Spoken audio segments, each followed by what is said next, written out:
बिस्मिल्लाहिर्रहमानिर्रहीम। अल्लाहुम्मा सल्ली अला मुहम्मद व आले मुहम्मद। हजरत अब्दुल्ला इब्ने अब्दुल मुत्तलिब जनाबे रसूल खुदा के वालिदे गिरामी थे। आपके अलकाबात में अबू मोहम्मद, अबू अहमद और जबी ज्यादा मशहूर हैं। आपके वालिदे मुहतरम हजरत अब्दुल मुत्तलिब कुरैश मक्का के रहनुमा और बनी हाशिम के सरदार थे। उनका असल नामी शीबा है।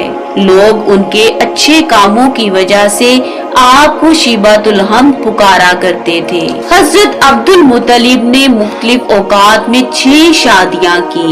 सीरत इब्ने हशाम में हजरत अब्दुल मुत्तलिब के 10 बेटों का जिक्र किया गया है। आलिमा ने इल्मे तारीख व जिम्मेदाराने फने सीरत ने लिखा है कि नूरे मुस्तफवी सुल्बे अब्दुल मुत्तलिब से रहमे फातिमा बिनते अम्र में मुंतकिल हुआ और वो हजरत अब्दुल्ला के हमल से मुशर्रफ हुई। आसमानी किताबों के आलिम मुसलसल इस तलाश व जुस्तजू में मशगूल रहते थे और हमेशा इन इलामतों की तलाश में रहते थे जो नबी आखिरुज़्ज़मा की तशरीफ आवरी और विलादत का इजहार करती हूँ। उन लोगों के पास वो जुब्बा मुबारक मौजूद था जिसको पहने हुए हजरत याहया अलैहिस्सलाम ने जामे शहादत नोश फरमाया था। उन्होंने कुतुबे समावी में देखा था जिस दिन इस जुब्बा के खून के धब्बे ताजा हो जाएंगे वो नबी आखिरुज़्ज़मा की विलादत का करीबी जमाना होगा।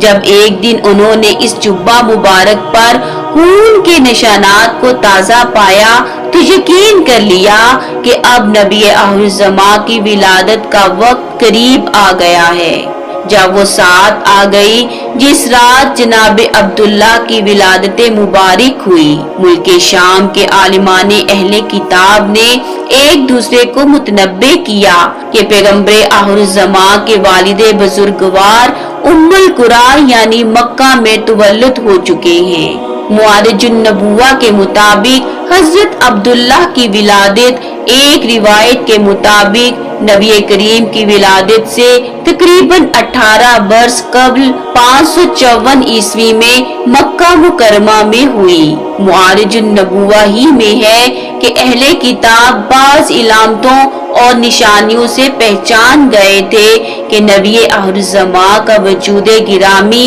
हजरत अब्दुल्ला के सुल्ब में वदियत है, इसलिए अतराफ अकनाफ से वो आपको हलाक करने की नीयत से मक्का मुकरमा में आने लगे। उनकी एक जमात जिनकी तादाद 70 थी मुल्के शाम से मक्का की तरफ रवाना हुए।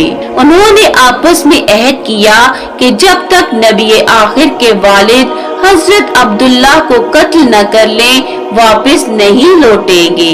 कई दिनों के सफर के बाद ये लोग मक्का मुकरमा पहुँचे और किसी ऐसे मौका की तलाश में रहने लगे कि हजरत अब्दुल्ला को तन्हा पाकर अपने मकसद को पूरा कर लें। उसने इत्तेफाक से एक दिन हजरत अब्दुल्ला तन्हा शिकार के लिए मक्का से बाहर तशरीफ लाए और उन बदबख्तों ने मौका गनीमत जानकर हमला के लिए तलवारें नियामों से खींच ली। उनकी बदकिस्मती कि उसी वक्त हजरत आमना के वालिद माजिद हजरत वाहब बिन अब्दे मनाफ ज़ुहरी भी शिकार के इरादे से निकले। वो अभी हजरत अब्दुल्ला से दूर ही थे कि उन्होंने तलवारों की चमक और खनक की आवाज सुनी। अरबों की रवायती गैरत और हमीयत ने इस बात को गवारा न किया कि एक फर्द बेचारगी के आलम में दुश्मनों के हाथों मारा जाए। अभी वो हमला करने की सोच में थे कि आपने देखा कि एक आसमानी मखलूक अबलग घोड़ों पर सवार होकर जमीन पर उतरी। उन बहादुर सवारों ने आते ही बद किरदार यहूदियों पर हमला करके उनको कैफरे किरदार तक पहुंचा दिया। हजरत अब्दुल मुत्तलिब ने अल्लाह की बारगाह में ये मन्नत मानी थी कि अगर उनके 10 बेटे हों और वो बड़े होकर खाना काबा की खिदमत और हिफाजत करें तो उनमें से एक को रिज़ाए इलाही के लिए बैतुल्लाह के पास ज़िबा करेंगे।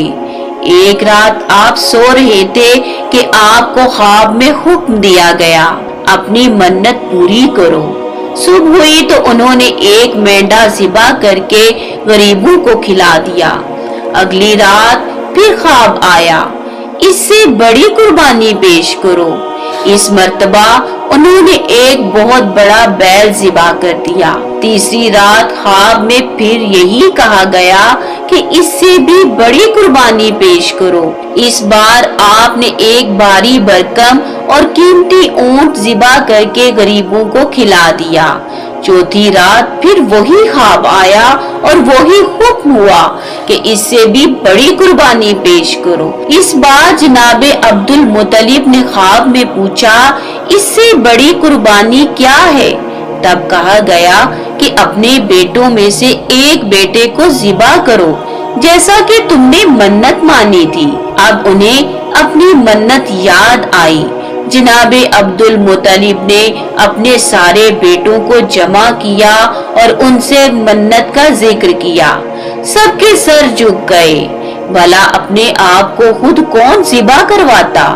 آخر جناب عبداللہ بولے، میرے بابا آپ مجھے ذبح کر کے اپنی منت پوری کر لیں۔ جناب عبداللہ سب بہن بھائیوں سے چھوٹے تھے۔ بیان کیا جاتا ہے کہ جناب عبداللہ بے حد وجیح اور خوبرو تھے۔ آپ کے حسن کا یہ عالم تھا کہ حضرت یوسف کا حسن بھی ان کے سامنے آتا تو مان پڑ جاتا۔ حضرت عبد المطلب سب بیٹوں میں جناب عبداللہ سے زیادہ پیار کرتے تھے۔ حضرت عبد المطلب نے اس کا حل یہ نکالا کہ سب بیٹوں کے درمیان قرعہ ڈالنے کا فیصلہ کیا۔ اب قرعہ بھی جناب عبداللہ کے نام کا نکلا۔ جناب عبد المطلب نے ہاتھ میں چھری لی اور اپنے پیارے بیٹے کو بازو سے پکڑ کر ذبح کرنے کے لیے نیچے لٹا دیا۔ جو ہی باپ نے بیٹے کو لٹایا، جناب عبداللہ کے بھائی حضرت عباس سے ضبط نہ ہو سکا۔ وہ فوراً آگے بڑھے اور بھائی کو اپنی طرف کھینچا۔ ادھر باپ نے عبداللہ کو کھینچا۔ اسی کھینچا تانی میں جناب عبداللہ کے چہرے پر خراشیں بھی آئیں۔ اسی دوران بنو مخزوم کے لوگ آ گئے۔ انہوں نے کہا، اے سردار قریش، آپ اس طرح بیٹے کو ذبح نہ کریں۔ اپنے رب کو راضی کرنے کے لیے بیٹے کا فدیہ دے دیں۔ اب سوال یہ تھا کہ فدیہ کیا دیا جائے؟ اس کی ترکیب یہ بنائی گئی کہ کاغذ کے ایک ٹکڑے پر 10 اونٹ لکھے جائیں اور دوسرے پر عبداللہ کا نام لکھا جائے۔ اگر 10 اونٹ والی پرچی نکلے تو 10 اونٹ قربان کر دیے جائیں۔ اگر جناب عبداللہ والی پرچی نکلے تو پھر آپ ہی کو قربان کر دیا جائے۔ قرعہ ڈالا گیا تو پھر جناب عبداللہ کا نام نکل آیا۔ پھر وہی پریشانی سب کے سامنے آن کھڑی ہوئی۔ اب کہ یہ فیصلہ کیا گیا کہ مزید 10 اونٹوں کا اضافہ کر دیا جائے، یعنی 20 اونٹوں کی پرچی اور حضرت عبداللہ والی پرچی ڈالی جائے۔